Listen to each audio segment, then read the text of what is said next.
आज के इस वीडियो में हम लोग रसायन विज्ञान के अंतर्गत धातु और अधातु पाठ से जुड़ा हुआ कुछ वस्तुनिष्ठ प्रश्न पर चर्चा करेंगे और प्रश्न से संबंधित अन्य जानकारी को भी जानने का प्रयास करेंगे। तो आइए इस सीरीज का जो सबसे पहला प्रश्न है उसे देखते हैं। सबसे पहला प्रश्न है कि भूपर्पटी में सबसे अधिक मात्रा में कौन सा तत्व पाया जाता है। ऑप्शन है नाइट्रोजन, ऑक्सीजन, सिलिकॉन और एल्युमिनियम। तो इसका जो सही उत्तर होगा वह होगा ऑक्सीजन। अब इसको समझते हैं। भूपर्पटी का मतलब होता है कि हमारा जो पृथ्वी है वह पृथ्वी 3 स्तर में बटा हुआ है। एक जो सबसे बाहरी स्तर है, एक बिचला स्तर है और एक जो अंदर का भाग है। तो सबसे जो बाहरी स्तर होता है पृथ्वी का उसको हम लोग भूपर्पटी कहते हैं। यह जो भाग है यह भूपर्पटी कहलाता है। इसी को कहते हैं भूपर्पटी। तो यह जो है सरफेस से लेकर के लगभग 40 किलोमीटर तक गहरा होता है। तब प्रश्न यहाँ पर है कि भूपर्पटी में सबसे अधिक पाया जाने वाला तत्व कौन सा है। तो भूपर्पटी में सबसे अधिक तत्व पाया जाता है ऑक्सीजन। उसके बाद स्थान आता है सिलिकॉन का। ऑक्सीजन का जो मात्रा होता है भूपर्पटी में वह लगभग 46% के आसपास होता है और सिलिकॉन का जो मात्रा है वह लगभग 28% के आसपास भूपर्पटी में होता है। तो हमारे कहने का मतलब है कि यहाँ पर जो पूछा गया है सबसे अधिक पाया जाने वाला तत्व, तो सबसे अधिक मात्रा में ऑक्सीजन पाया जाता है। लेकिन अगर प्रश्न यहीं पर कर दे कि सबसे अधिक मात्रा में पाया जाने वाला धातु कौन सा है, तो यह एल्युमिनियम है। अगर धातु की बात पूछे तो एल्युमिनियम का नाम बोलिएगा और इसका जो परसेंटेज है 8%। तो तत्व पूछता है तो ऑक्सीजन, अगर धातु पूछता है तो एल्युमिनियम। तो यह प्रश्न क्लियर हुआ। उसके बाद जो दूसरा प्रश्न है, निम्नलिखित में सबसे तन्य धातु कौन है। तो सबसे पहले हम समझिए कि तन्य क्या क्या मतलब होता है। धातु का एक गुण होता है तन्यता, डक्टिलिटी। तन्यता का मतलब होता है कि धातु को खींच करके पतले तार में बदला जा सके। तो धातु का यह गुण तन्यता कहलाता है।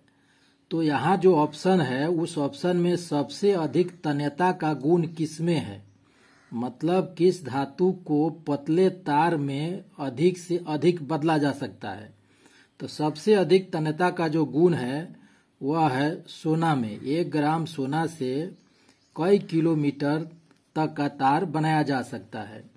तो धातु में जितने भी धातु हैं सबसे अधिक तन्यता का गुण सोना में है।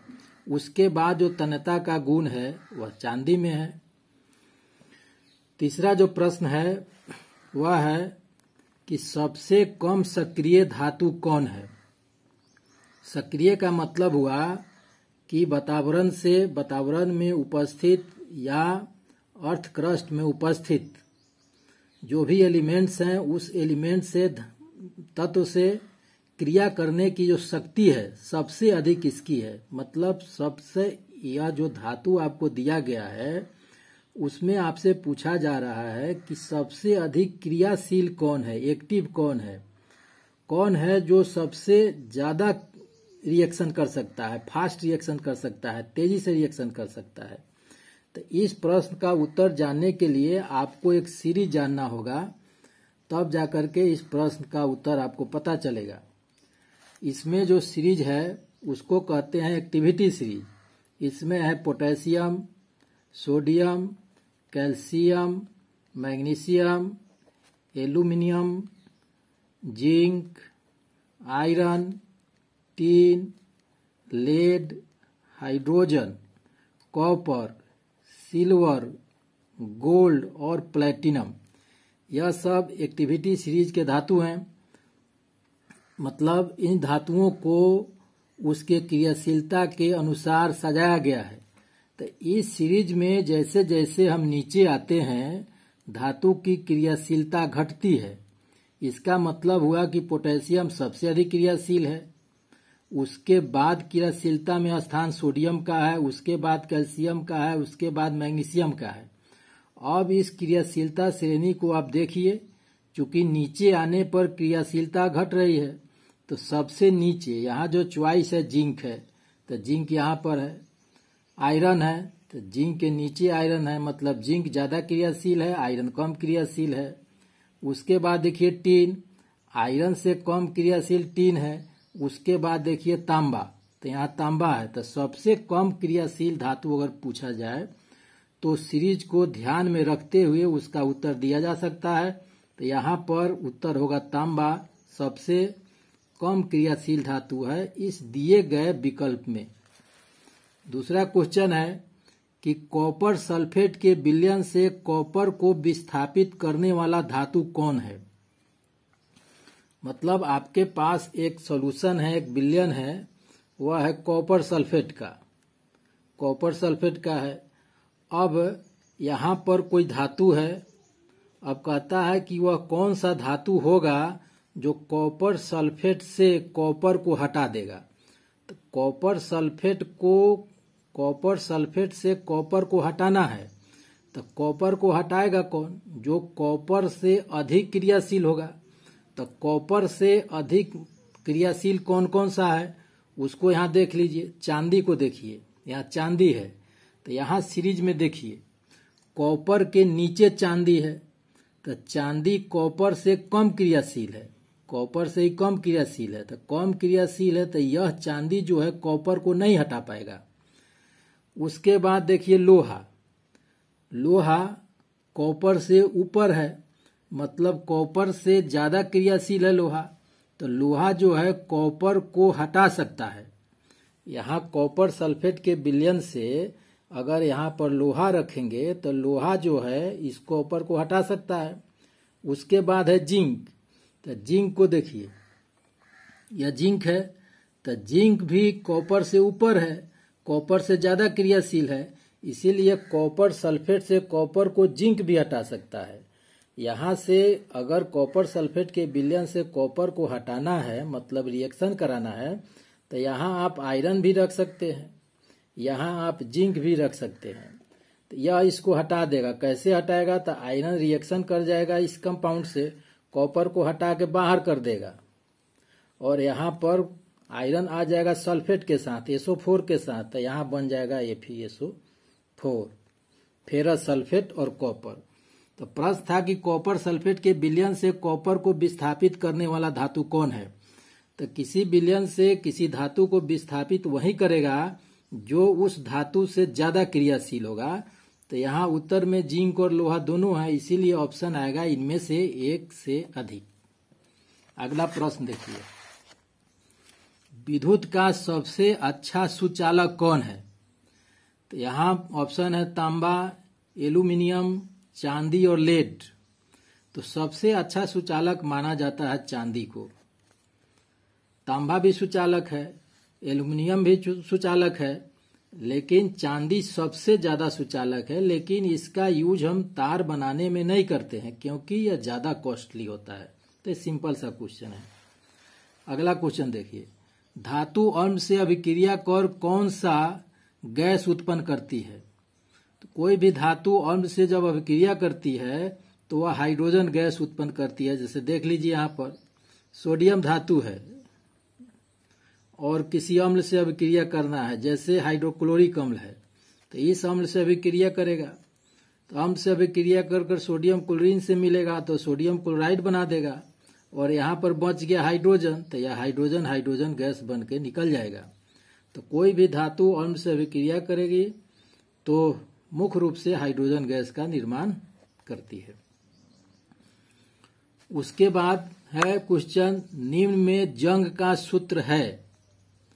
तो अब ऑप्शन है आपके पास FeO ferrous oxide, Fe2O3 ferric oxide, Fe3O4 ferrosoferric oxide into 2H2O, एक है फेरिक ऑक्साइड इंटू XH2O। तो यहाँ पर जो सही आंसर है वह है फेरिक ऑक्साइड इंटू XH2O। इसको कहते हैं hydrated ferric oxide. Hydrated ferric oxide. अगर सीधे फेरिक ऑक्साइड है तो वह जंग नहीं होगा। क्यों नहीं होगा, इसको देखिए। आयरन जो है जब जल के संपर्क में आता है और ऑक्सीजन के संपर्क में आता है, जल और ऑक्सीजन के संपर्क में, तो इससे रिएक्शन करता है और रिएक्शन करके कंपाउंड बनाता है Fe2O3 इंटू XH2O। इसी कंपाउंड को हम कहते हैं जंग, रस्ट। तो यह ऑप्शन 4 जो होगा इसका सही उत्तर होगा। निम्नलिखित धातुओं में मुलायम धातु को पहचाने। अब आप जानते हैं कि धातुएं कठोर होती है, लेकिन कुछ धातुएं ऐसी होती है जो काफी मुलायम होती है और उसको कैंची या चाकू से काटा जा सकता है। तो मुलायम धातु में होगा सोडियम भी मुलायम धातु है, पोटेशियम भी मुलायम धातु है, मैग्नीशियम भी मुलायम धातु है। तो ऑप्शन मेरा 4, यह 4 ऑप्शन मेरा सही होगा। आगे देखिए, रेफ्रिजरेशन में उपयोग किया जाता है द्रवीभूत ऑक्सीजन, द्रवीभूत ammonia, normal butane, isobutane, CFC।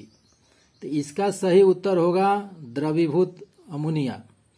द्रवीभूत oxygen का मतलब होता है कि ऑक्सीजन गैस को द्रव में बदल देना। तो ऑक्सीजन गैस को द्रव में बदलते हैं तो इसका जो यूज होता है वह रॉकेट के फ्यूल में होता है, रॉकेट के ईंधन में होता है। यहाँ पर नॉर्मल ब्यूटेन और आइसोब्यूटेन को द्रव में बदलकर हमारा जो घरेलू सिलेंडर है उसमें इसका उपयोग किया जाता है। LPG का जो सिलेंडर है उस सिलेंडर में हम लोग नॉर्मल ब्यूटेन और आइसोब्यूटेन का यूज करते हैं। लिक्विफाइड पेट्रोलियम गैस जिसको LPG आप कहते हैं, उसमें क्या होता है, नॉर्मल ब्यूटेन और आइसोब्यूटेन होता है। CFC अलग चीज है। तो रेफ्रिजरेशन में, फ्रिज में हम लोग उपयोग करते हैं किसका, द्रवीभूत अमोनिया का यूज करते हैं। अगला क्वेश्चन देखिए, निम्नलिखित में कौन कोल गैस का संगठन है। तो कोल गैस के संगठन, तो इसका जो सही उत्तर होगा वह होगा ऑप्शन 3, यह कोल गैस है। यह देखिए H2 और CO, इसका यह जो कॉम्बिनेशन है हाइड्रोजन और कार्बन मोनोऑक्साइड का, इसको हम लोग कहते हैं जल गैस। यह जल गैस है। यह सब ईंधन के रूप में यूज होता है। यह है नाइट्रोजन और कार्बन मोनोऑक्साइड, इसको हम लोग कहते हैं प्रोड्यूसर गैस। प्रोड्यूसर गैस, यह प्रोड्यूसर गैस है। यह कोल गैस है। और यह जो मिक्सचर है आयोडीन और इथाइल अल्कोहल है। यह आयोडीन है, यह इथाइल अल्कोहल है। तो यह जो मिश्रण होता है इसको कहते हैं टिंचर आयोडीन। Tincture iodine. और इसका जो यूज हम लोग करते हैं वह एंटीसेप्टिक के रूप में करते हैं, मतलब घाव वगैरह को धोने में, साफ करने में इसका यूज होता है। तो इसका सही ऑप्शन कौन होगा, ऑप्शन 3। आज के वीडियो में इतना ही, फिर मिलेंगे अगले वीडियो में, तब तक के लिए धन्यवाद।